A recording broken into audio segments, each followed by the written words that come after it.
This podcast is part of the Zeo to Hero podcast network.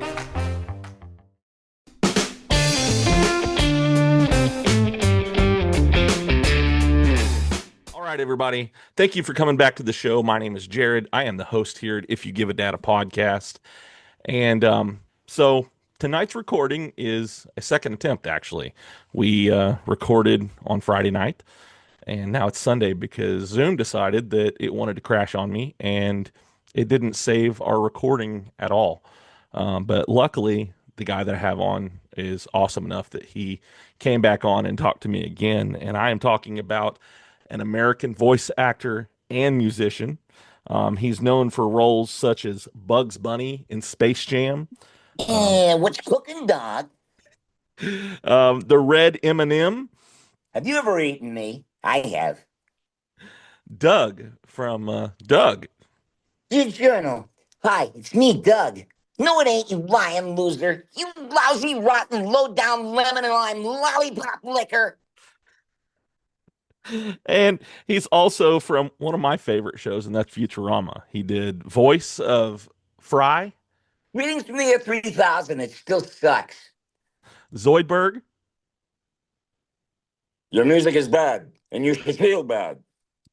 Zapp Brannigan, All right, everybody go take a nap and improve the quality of life around here, won't you, huh? He did so many more voices too. He was also the voice of Professor Farnsworth. Who needs forage when you have a gun? And if you haven't figured it out yet, I am talking about Billy West. Man, how are you doing tonight? I'm okay. How about you? Doing good. You know, I went to a convention today. It was a lot of fun. Yeah. There was Which one was it? It was Northwest Arkansas Comic Con. It's the one where I actually met you at in 2023, I believe it was. Right. Yeah, is when you were there. I actually had some people who I told them what happened with our recording and stuff, and they knew who you were. They were like, "Oh, what's he doing?" You know, they're all happy. Scott Ennis actually told me to tell you hi, and he thought you were great. Oh, that's so nice of him. Yeah, he's a pretty awesome guy. I've had him on the show as well. So yeah, he wanted me to make sure and say hello to you. And then Diedrich from he's done all kinds of stuff. I actually was talking to him, and he was like, "Is Billy here?" And I was like, "No, no, no. I'm going to talk to him over Zoom." And he was like, "Oh, he usually is with us if he's at one of these conventions and stuff." So yeah, he thought you were actually in town. Are you talking about Dietrich Bader? Yes. Yeah. Oh, wow. Yeah. He's one of my all-time faves. He's a good guy. He was very easy to talk to. I walked up and it was just normal conversation with a normal guy. It was really great. Yeah, he's wonderful. Yeah, yeah. But man, we're gonna try this again. We've went over a lot of stuff. We'll kind of go over some of that stuff again, but I am very excited to have you here again. So we will start off kind of where we did last time, and that was with your music career. I know that you started playing music at a young age. I think you said, did you start playing guitar was it 15 or was it 12? I think it was like 13, but I was in Detroit, Michigan, where I was born. I played trumpet when I was 10 years old. Okay. And I played in the school ensemble, Yeah. trying to learn to read music. That was a bust. But I always had a love for music. I just felt like trumpet was not my instrument. So I got you. So I, yeah. I I actually have a trumpet, but I played French horn whenever I was in school. Wow. Yeah. I Good so sound. yeah, I mean it's a cool instrument. It's a lot of fun to play, and I wish I Yep. still had one because I mean, just to pick it up and play it just for fun, I think would be a fun time. But you know, um, I've actually had my beginning band director on this show, and I Hmm. I was able to talk about everything because he really brought my musical side out in me. I didn't know that I had. I mean, I did because I come from a musical family, but I didn't Uh-huh. know that I had a musical background like I did until him. He Hmm. kind of was like, "See, you have this ear for music," and so yeah, he was. I was in band too. Yeah. Oh, wow. So you have played with different people. I know that you You opened for Roy Orbison. You played the guitar for Brian Wilson. Yeah. And from the Beach Boys, right? Yes, he Yeah. wrote all of my favorite songs, and that was a great experience. So cool. Yeah, I mean, the music that they came out with was, it revolutionized during that time, Hmm. everything that came out. What were Well, some, I was in a whole bunch of different bands when I got out of high school.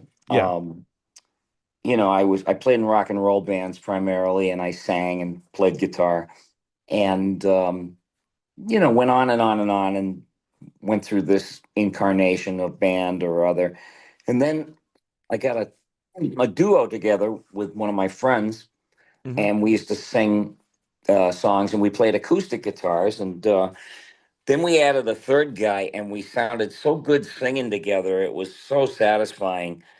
And so that was the group. It was called the Shutdowns. It was the group that I used to open up um, for the old time acts that were coming around again, like like Roy Orbison, Jan and Dean, hmm uh, the Association, yeah, yeah, the Four Seasons. I, right. I played for all of them. Well, I mean, that's amazing that, you were able to kind of live that side of it and everything. Now, you said acoustics. Do you prefer acoustic or do you prefer electric? Um, I don't know. Each one has their wonderful merits and their dynamics. And I have acoustic guitars. I have two of them. I have a 12 string and I have a 6 string, but that's all I have left. I used to have about 20 guitars, Oh, wow. and I sold them because I have problems with my hands. Yeah, And I as hard as I try, I can't really get anywhere now. I can't do much of anything, and it's really frustrating. I mean, I wound up selling all my guitars, and I just said, well, it's not. Uh, it's just the end of a chapter, really, a very long one, right, but another chapter unfolds. The future is unwritten, and I realized that if I really wanted to, I could always revisit. right. As if they come up with some kind of miracle for arthritis, but Yeah. who knows? I mean, I've taken other things that were unheard of. hmm Um, 20 years ago, and I've used them in a diagnosis where I had I had severe depression from birth. hmm um just nobody talked about it, no one knew what it was, really. I mean, there was no conversation about depression. Right, right. There really wasn't. And one of the tip-offs that a family had depression in it was that they were all alkies, which was my family, not my mom, but my dad, his brothers, and my mother's brothers. Yeah, Yeah, the deck was stacked against me, and it was, clinically, they had severe depression that they just could not reckon with, and they didn't know what to do, and there was always liquor available. So yeah, yeah. Well, a yeah, lot of people, that's what they turn to because, like you said, nobody knew what it was at the time, and they turned to what worked for them at that moment, yeah, and you think it does, but you right, know, right. Yeah. It's like a band-aid, it's yes. not really fixing what it needs to fix, but that's the thing with a lot of different things you see now, going back to what you're saying with the arthritis and everything. There's all the Hmm. time new medical advances that there's coming Yes. out, and so we don't know what's going to happen tomorrow. Same with, different things, depression even, they have ways to help with that now Well, that they didn't yeah. have back then. No, they had nothing. Right. It was called "Pull Yourself Up by Your Bootstraps." Quit feeling sorry for yourself, and Yep. you know, Be a um, man. Yep. yeah, Yep. be a man. That whole Yep. crap. Yeah. So 12 string, I never got into a 12 string guitar. I have a couple of acoustic guitars. Hmm. My favorite one's an Alvarez that I have. That's my favorite one to play. And I have an Ibanez 12-string acoustic. okay, okay, Yeah, and it's yeah, really nice and it's got a beautiful sound, but it's getting harder to play. I mean, for me, I've tried. I tried the other night, and I said, "Why am I doing this? You know, it's yeah, torture." Yeah. yeah, yeah. Hmm. So when it comes to music, do you still listen to a lot of the same ones, or is there any newer artists that you're liking to listen to? Um, I don't I don't know a lot of new stuff except for the most popular stuff, the most churned out stuff. Right. Yeah. Um, Well, they kind of throw it at you. well, I don't know. I go to the grocery store. That's when I hear music. Yeah. You know, I mean, I listen to classical music. Uh-huh. I went to Berkeley School of Music back in 1970, and I was studying jazz. And I mean, I knew a lot about music, an awful lot. Yeah. And and then music started to get suckier and suckier as the decades went by. And now it's just like, oh my God, the auto tune on every single thing. Yeah. It's just so dullards singing, Yeah. but I just sound like my parents or my uncles. But I'll tell you, I went grocery shopping one day and they had the music on in the store, supermarket, and I couldn't get away from this friggin', baby girl, baby girl, baby girl, baby girl, baby girl, baby girl, Yeah. this endless repetition. And I said, they don't even bother to write a fucking song anymore. No No. song tells a story. No song. It's Right. just nothing there. And they're saying, well, it's to dance to. I don't see anybody dancing. Right. I wasn't dancing. I was dancing out the door as fast as I could. But, I mean, and then I try to get away from that speaker and I go to the other side of the store. And then there's Katy Perry with her millennial whooping. Yeah. Whoa, whoa, whoa. In every song. And I was like, this is like being locked in a fucking nut house. It really is. Yeah. Yeah. It's like what this is not meant for critical thinkers. Right. it's not Yeah. it's not meant for, rational people. It's just for people that want their brain to go numb. Yeah. Yeah. And I, I I don't want that. I do I agree with you when it comes to, there's no song lyrics anymore. They don't tell a story in their songs. And I kind of miss that. I grew up an older generation raised me. My dad will be 84 next month. Wow. So I was raised, most kids my age, that's their grandparents' age, Yeah. so I was raised hearing songs by George Jones, Merle Haggard, things like that, as Yes. well as The real stuff. right, storytellers. Yes, And yes, so yes. I see myself trying to find songs that have meaning and have lyrics that actually tell me something. I've heard, not that I would know who they are because I only hear it by accident, but I've heard some new singers, some new female artists Hmm. that seem to have a very unique take on things, and um, I I have to stop and listen, and I go, yeah, there's an old soul there. Yeah. Yeah. Yeah, and there's a few of them. I there's probably way more than I imagined, but they won't play that stuff for anybody. You've got to, No. listen to auto tune, auto tune. You know what auto tune is? Like the mortician's makeup that they Yeah. put on a dead body to make it look nice. Yeah. You know, that's what auto tune is. Just we'll just rub it on this body, Yeah. and it'll look perfectly nice in the funeral parlor.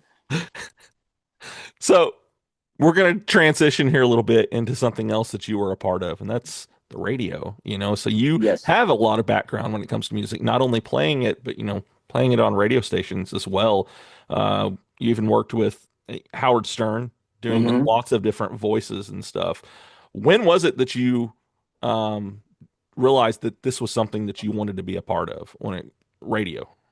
Um, as a very small child, Um, there was really nothing going on in those days. There was the radio, and there Yeah. was three channels on television.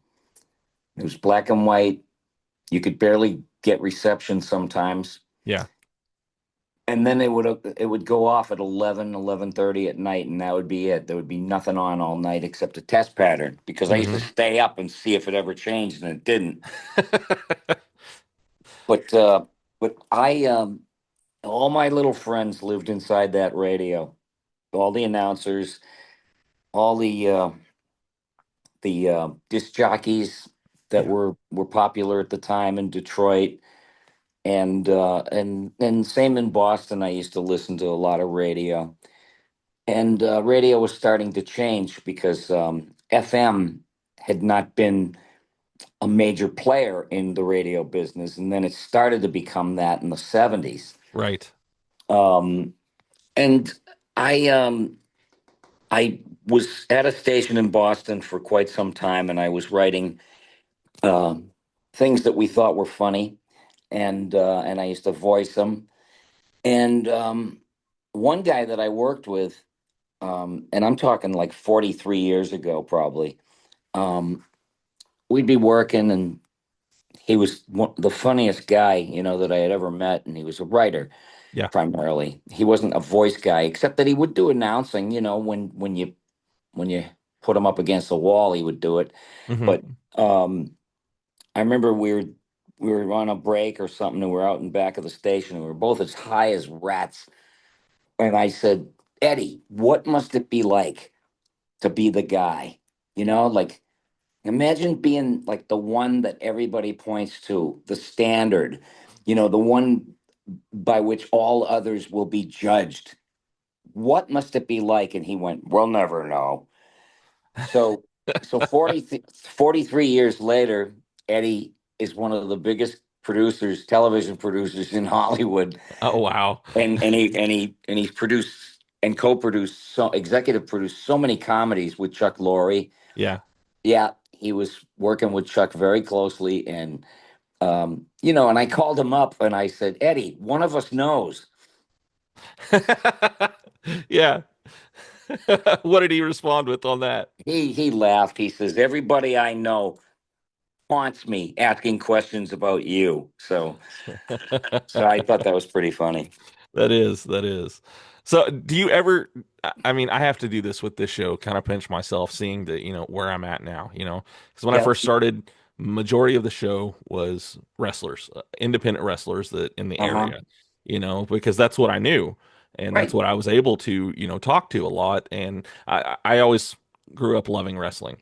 And, do you ever sit back and just think, like this, I'm here, like, look back and say, look at this, what I've been able to accomplish, because I would have to say you're probably one of the biggest names out there when it comes to voice acting. Your name, every time if I said anything about you, like today when I was like, oh, well, I'm going to go, they'd ask me, what do you got planned for your afternoon? I'm going to go home and talk to Billy West. Everybody's face would light up.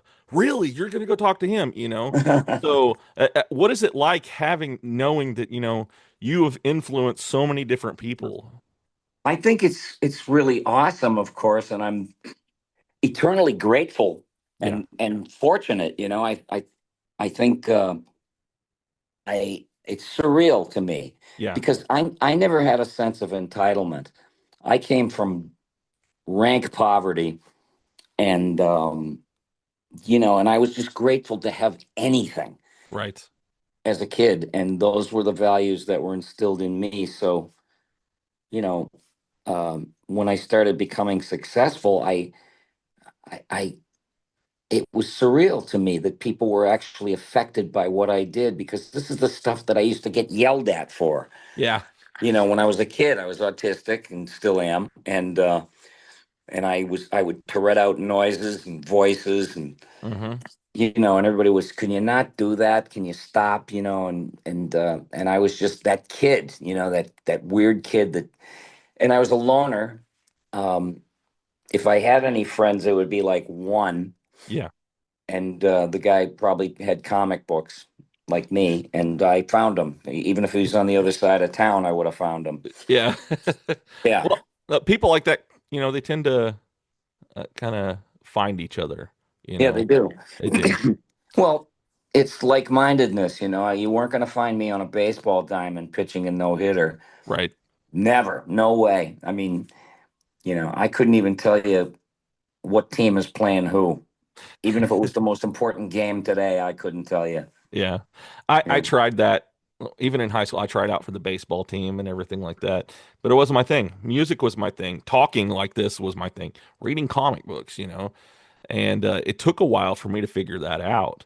That I tried to do the whole thing of fitting in, but when I found myself, things changed.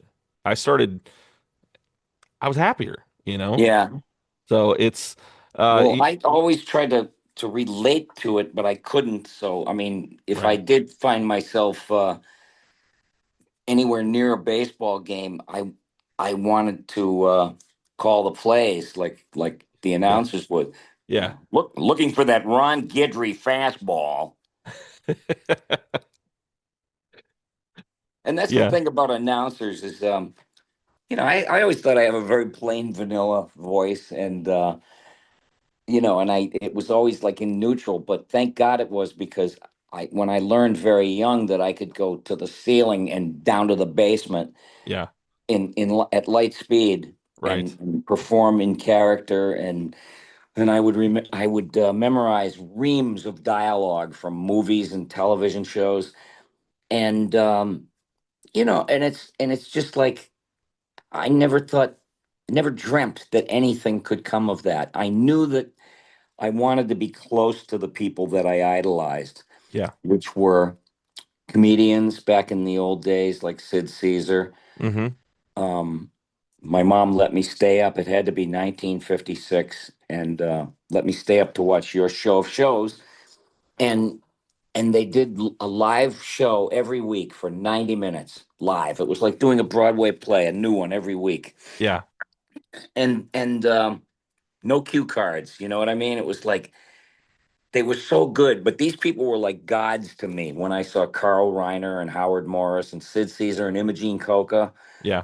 They were like gods to me. And my father was such a bastard. He was a drunk and a crazy, and he was a physical abuser, not just of me, but my mom. And um, I used to look at this guy on TV and I wanted to cry. I said, how can somebody this beautiful exist? How can somebody be able to do these things? And it's like, how come I don't have anything like that anywhere remotely near my life? And you find out, well, these people are one in a million. Yeah. Yeah. And so what I tried to do was, in my own way, get as close to the dynamic of these people as I could, just so I could feel good. Right. I mean, if Yeah. I made myself laugh, it was better than flatlining, because I was always depressed, always miserable. And yet something so simple as like going to the movies on Saturday morning and seeing a Ray Harryhausen classic, where he Mm-hmm. animated the creatures, and Yeah.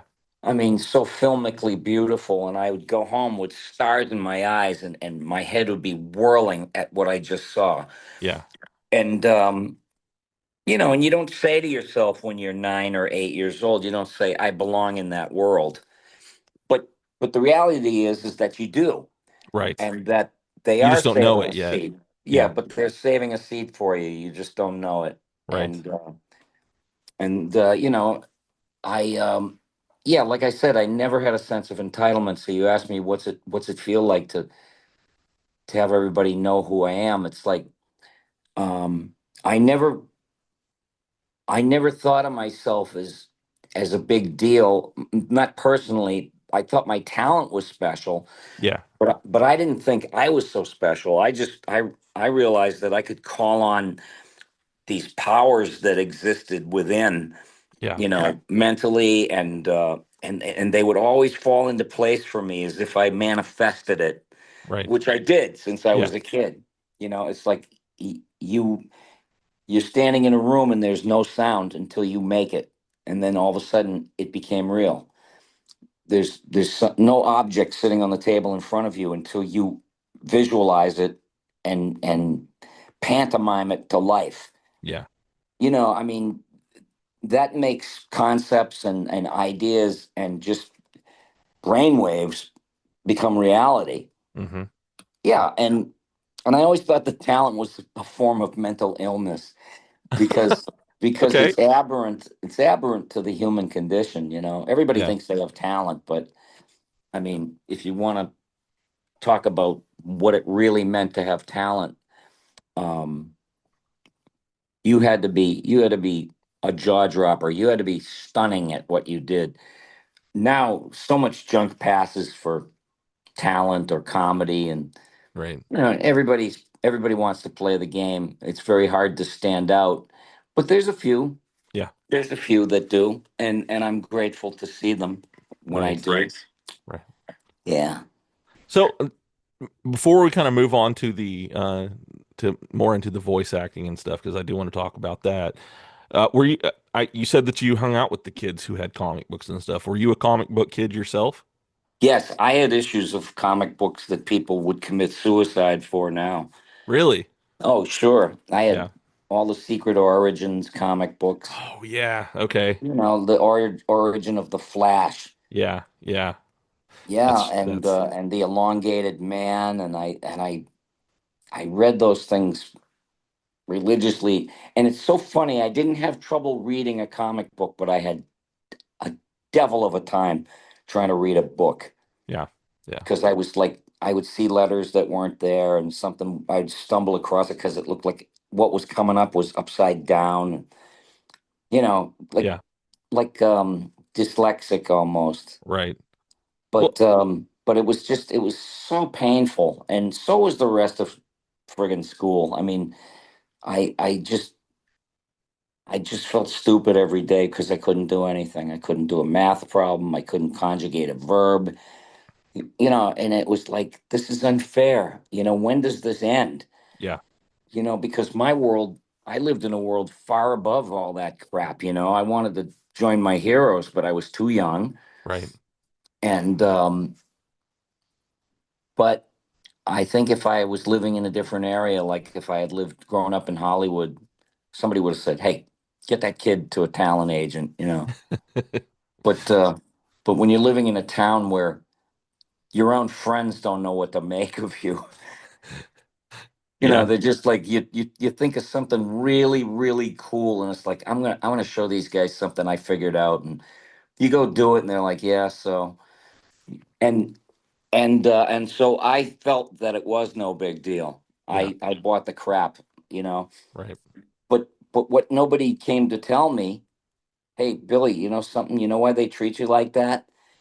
Because you are a constant and painful reminder of what they will never ever be able to do in their life. Yeah. And I would say, I'd hate me too. I would have said yes. So to me, So you're gonna make me look like a fried egg sitting here. you imitated a lot of the ones that you heard on TV, the ones that Hmm. you heard on the radio and stuff. And I know that that helped with translating into becoming a voice actor.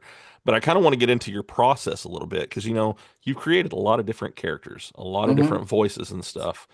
Which is And what I preferred to do over mimicry, or waiting for somebody to die and then you audition to see if they'll hire you for a project that they need the character. right. I've done that, but I prefer you know the uh, the organic, the ground up Yeah. creators, artists, everybody collaborating in concert, and then they come to you and they go, "What would you do?" Oh, no pressure. Yeah. Mm.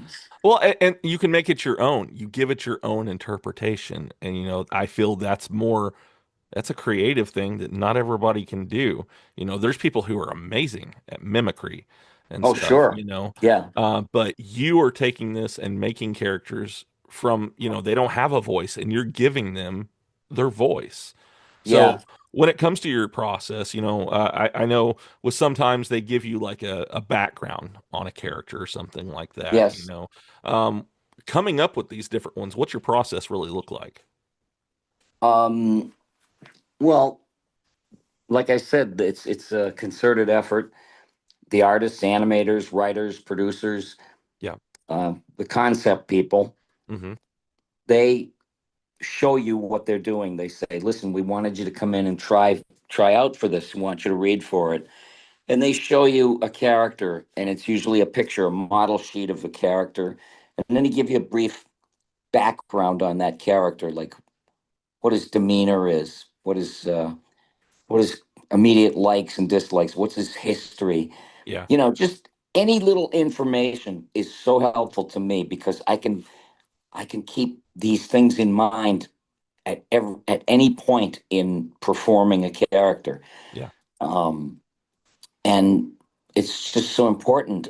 So anyway, they show you the character, and I remember when I went to audition for Futurama, Matt Groening was there, and David X. Cohen, and the writers and animators, and I went to that audition. There was 150 people in that room, and I said, "Oh Jesus, I'm leaving." I'm glad I didn't leave. I mean, I took one look and I see Ryan Stiles, and I went, "Oh fuck, this guy's gonna mop the floor with the audition. I might as well leave." But I stayed, and I finally went in, and they heard me interpret their characters. They'd show me the pictures, and you know, I just did what came from my gut. I mean, I looked at the professor. They told me he was 147 years old, so I figured he would have that old age palsy. I don't mean like cerebral palsy. I mean that Right.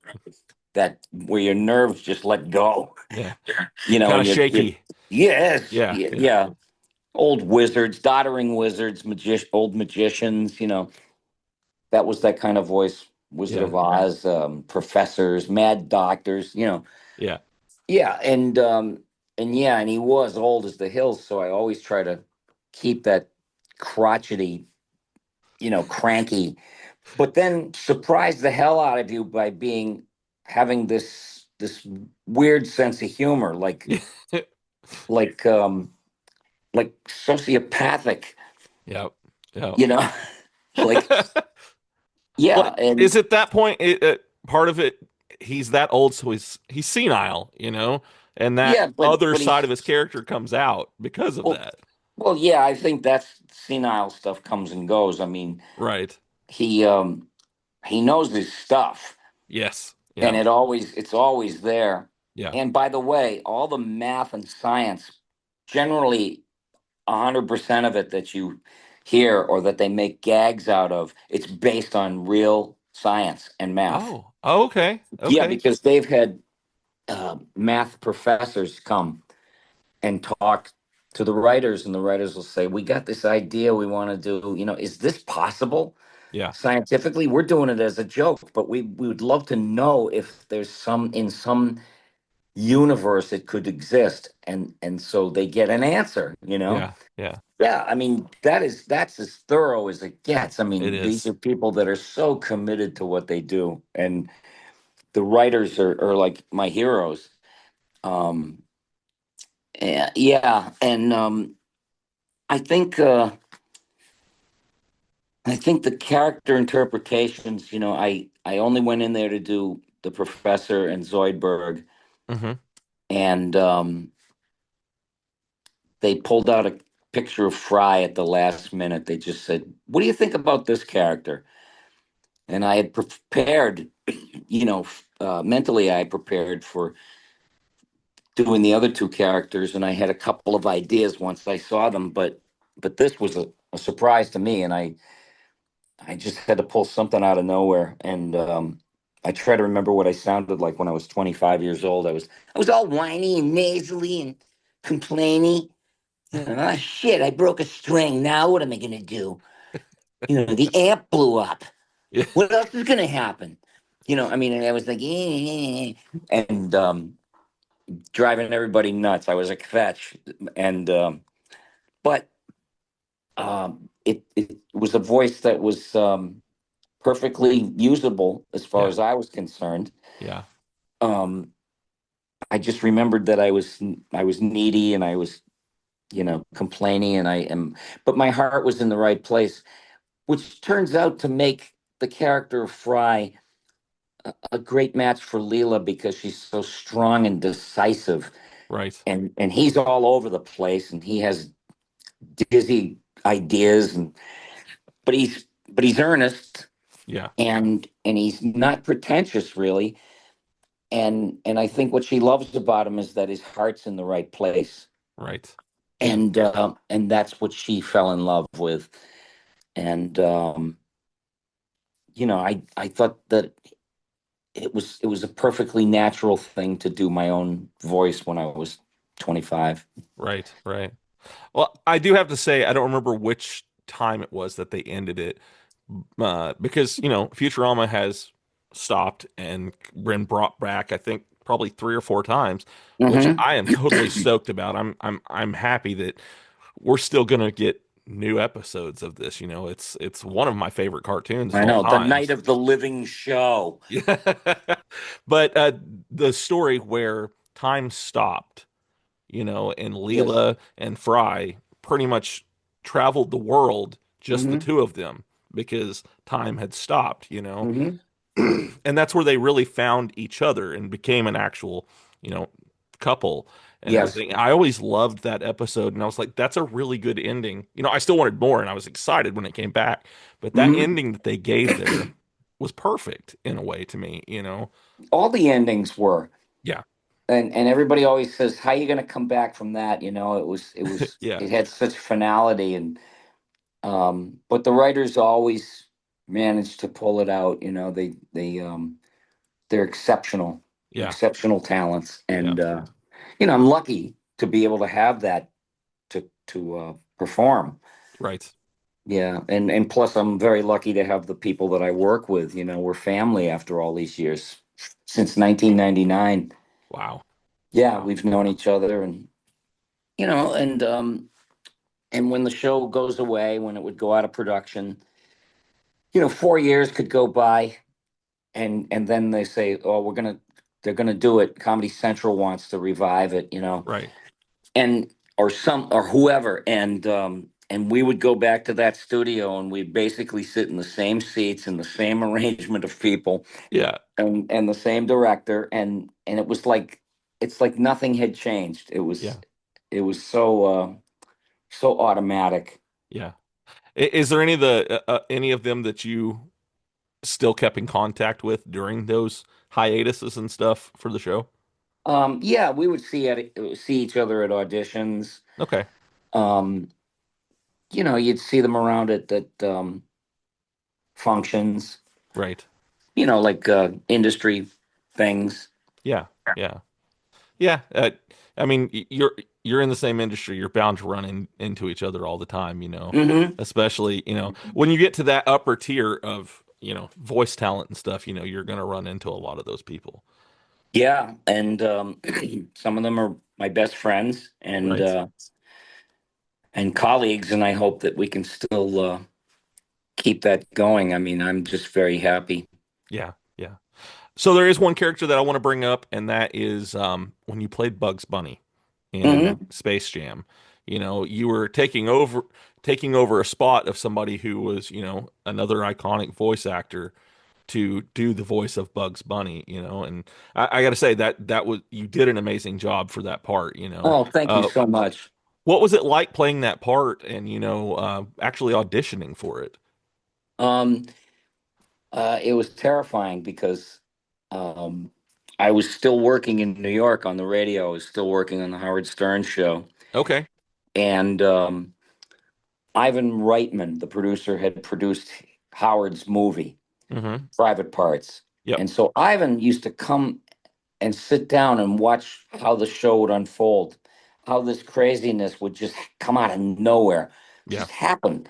Like St. Elmo's fire would go through the furniture, it was just electric. Yeah.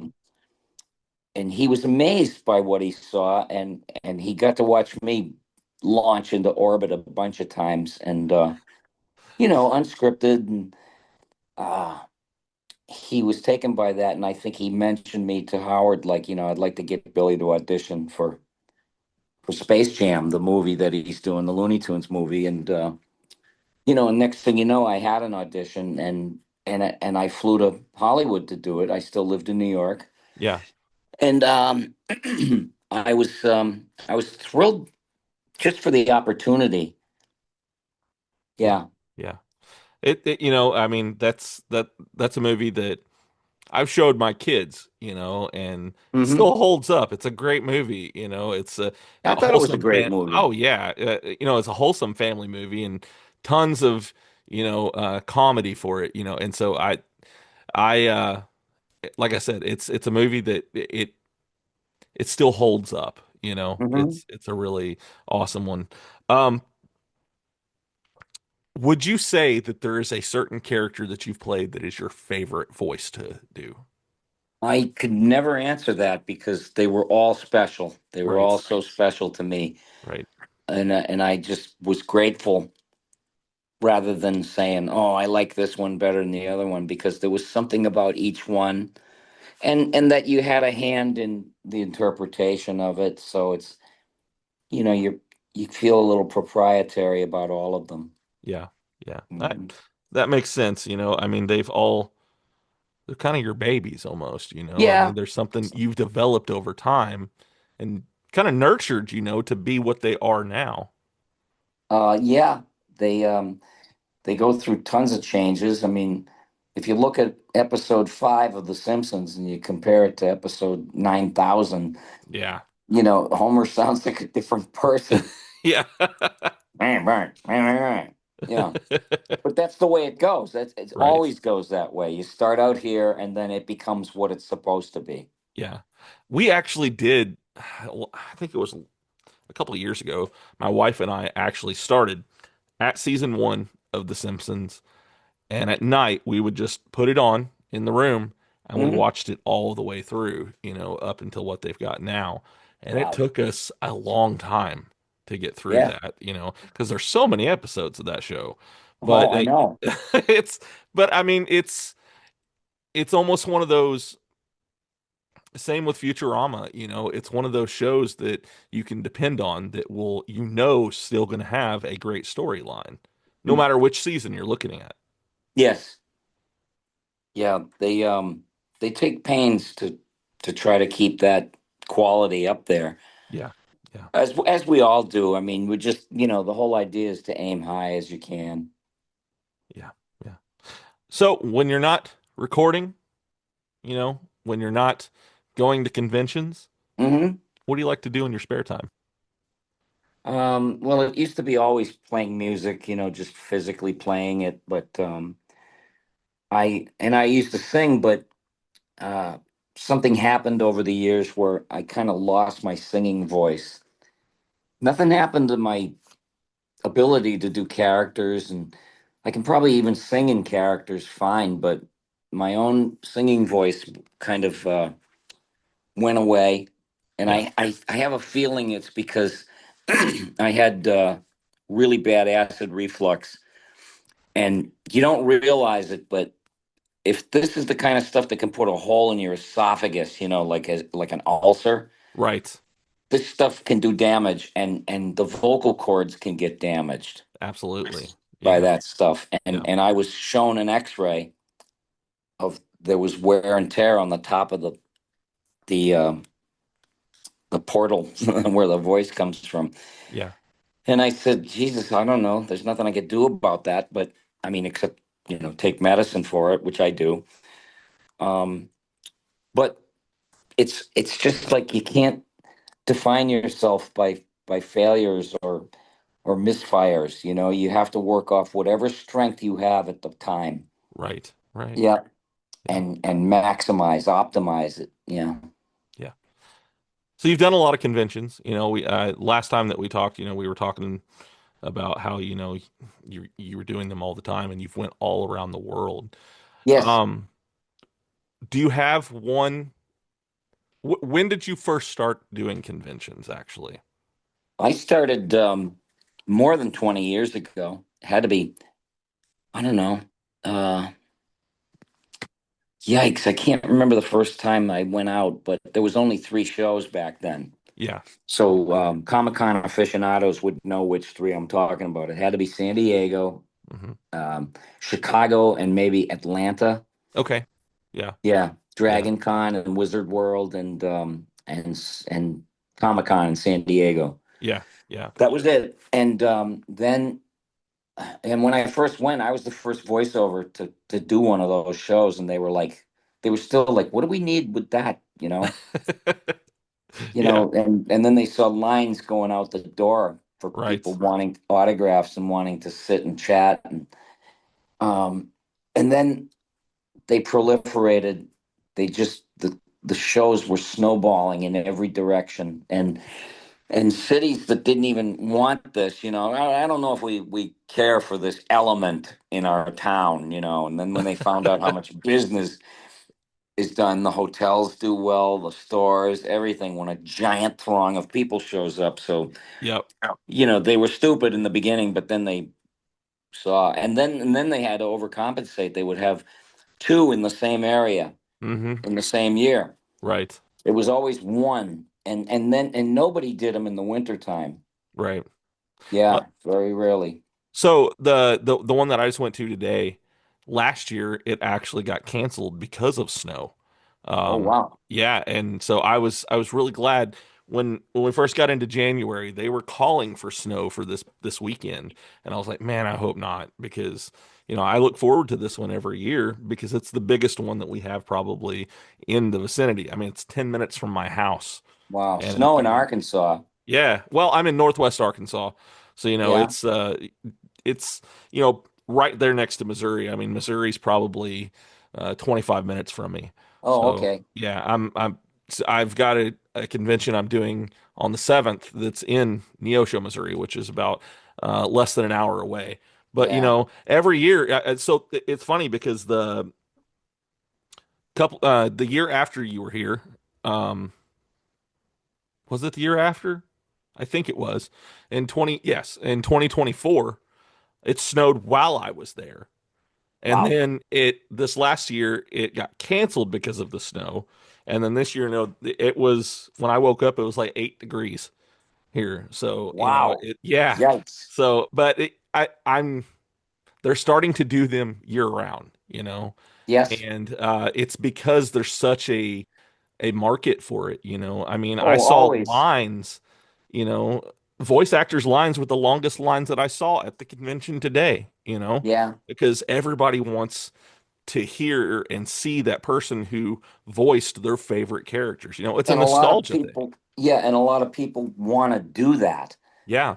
Yeah. There's thousands of people that want to do it, and there's so many new additions to the business. I mean, um, I see new people around town occasionally if I'm out working. Yeah. But I do know that, because I go online and I look at things, and there's a ton of people just, they have business cards, and Right. they have a podcast about themselves. It's like, have you booked any jobs? No, not yet, but I'm really networking. Yeah. Yeah. Well, they Yeah, actually they they know had a everything about it. They want to teach classes before they even book one gig. right. That's what kills me. Yeah. Ah! Well, they actually had a booth there today. And it was, do you want to be a voice actor? Yes, And I've seen them. they actually, they had cards and you could set up for classes and I know there are a lot of people who actually have done that and they've I made think it's a it. great thing to want to do. Absolutely. Yeah.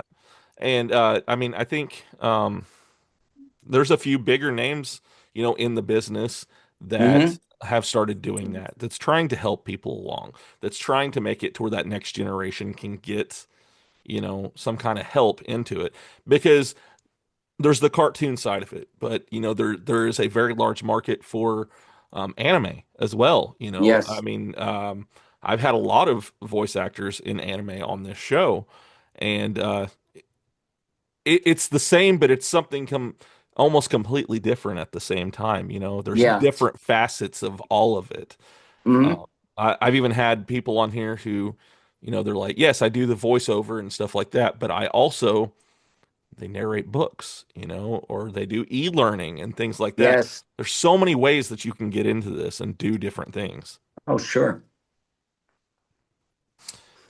So we I've got a few more questions here for you, and then we'll kind of just wrap this up. Okay. I really appreciate you doing this again, because like I said, I was as soon as we signed off and I went to click on the folder, it was like, nope, it's not there. Recording's not there in the folder. I was like, oh no. How So do you like that? yeah, Poltergeist. yeah. But again, thank you with this. Do you have anything coming up that maybe you want to talk about? I'm doing a show for Disney. It's called Big City Greens. It's a kids show, Okay. and I think it's on Disney Plus.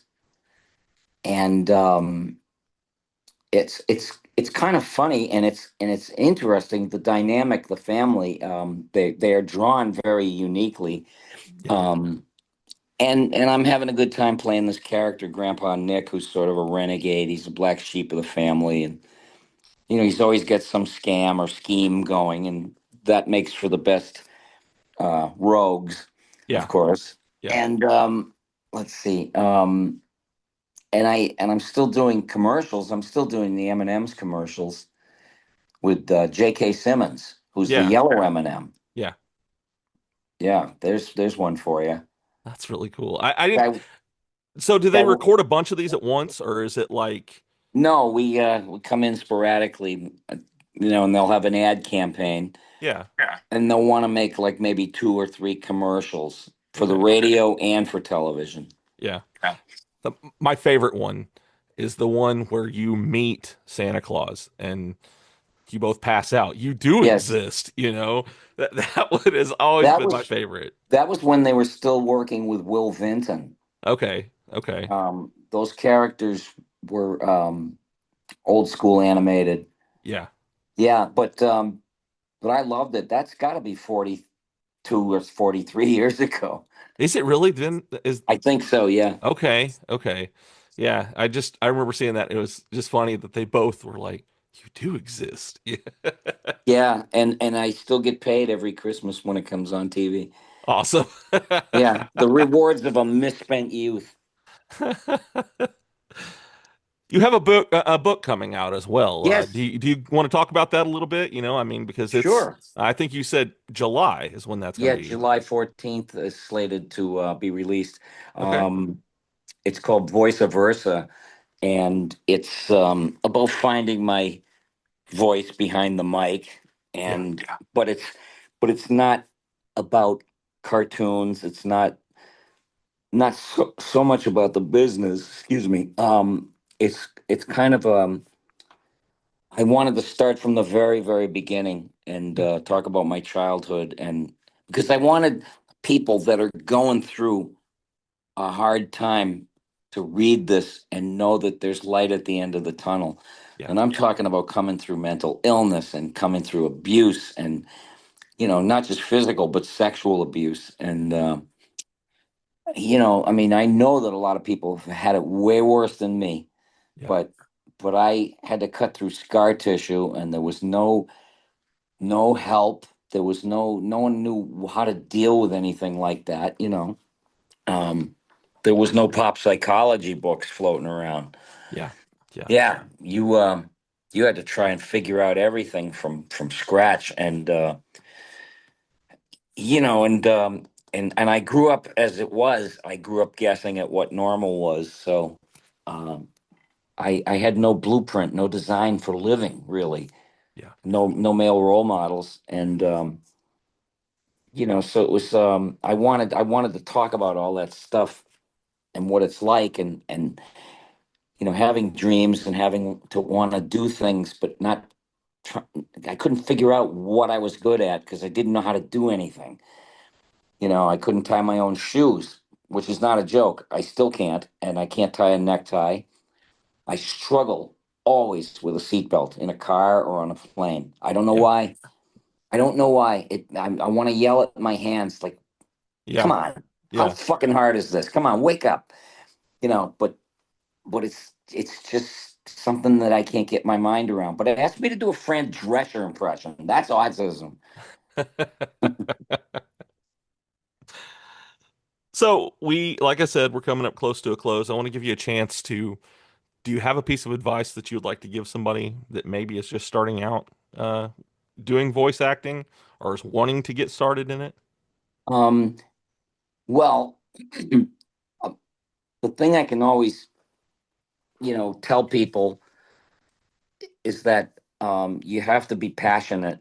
You have to be in love with what you're doing. You have to just absolutely love it, because the love of craft is what keeps the whole thing going. Right. Otherwise, we might as well let AI do everything. Yeah. There has to be a beating human heart, a passionate human heart, and a mind that is active and fertile. And also, you have to be inspired. You have to find inspiration from Yeah. books, movies, walks near the beach. Just anything that goes on that happens to you, there could be a spark of inspiration to it. And that's the way the universe works. It's kind of throws things in your way, and if you're sharp enough to grab one of them as it's shooting by, um, you're doing good. Yeah. But I do have, I could refer people to my friend D. Bradley Baker, Hmm. an enormous talent and voice guy. I've known him for years. He did Space Jam with me. He was Daffy Duck. Okay. And anyway, he has a website called iwannabeavoiceactor.com, and every question that anybody could possibly have is answered on there, like how to audition, how to get a demo tape, how to practice, how to create characters. It's all there. Right. Yeah, and then there's another friend of mine. If you guys can remember this, it's his name is Steve Bloom, and he has a studio called Bloomvox. You Yes. know, you know Steve Bloom's voices. Absolutely. Yeah, he plays these big, formidable characters. Yeah. Yeah, and he's so Voice of good. Toonami, wasn't he? The robot in Toonami Yeah, on Cartoon Network. Yeah. Yeah. yeah, he's done hundreds and hundreds of things, and he has an online class, Hmm. and you can go check it out for free. You can take like a class Yeah. to see if you're suited for it, or if it trips your trigger in any way. Yeah. Yeah. Yeah, Yeah. and I would recommend those guys. Right on. Yeah, those are some, some amazing people in the business that you can go to, and I mean that's amazing. Like I said before, they're forming that next generation of voice talent and stuff, and giving them tools that they need to do that. So, I Yes, think that that's amazing that there are people out there that's, paying it forwards for that next generation. yes. Yeah. I don't want to see it go away, and I Right. I care very much about it. Yeah. And I'm lucky. If you told me that I'd be working at 74 years old, I would have thought you had rocks in your head. I could never imagine. Yeah. And You don't look 74, man. well, I'm glad. Yeah, yeah. I can marry a young nurse. There you go. There you go. Yeah. Do the words "rich widow" mean anything to you? Oh, Billy. All right, man. Well, I have one more thing. We tried this last time. I've got a different joke this time, but it's if you give a dad a podcast. So I'm gonna Yes. tell you a dad joke of the week. And that's I was once addicted to soap. I'm clean now. That's beyond a dad joke. It is, That's yeah. that's like an uncle's best friend joke. That's fair. That's Yeah, fair. the most unfunny guy in the bar. Yeah. Yeah. Yeah, that's his joke after a few pints. Um, I'm trying. Well, I have to think of one. Let's see. Um, I can't say it. I can't say it. It's so filthy. All right. Um, I can say it. You hear about the guy that couldn't come? What? We had to go get him. Oh my gosh. Yep, yep. You put it off on the other person. I like it. I like it. Yes. Billy, this has been great. Thank you so Thank you. much for being My on the show pleasure. again. I really enjoyed this. Um, Thank you. I will talk to you for a few minutes after we end this, but we're going to say bye here for now. Okay. And as a final word, goodbye.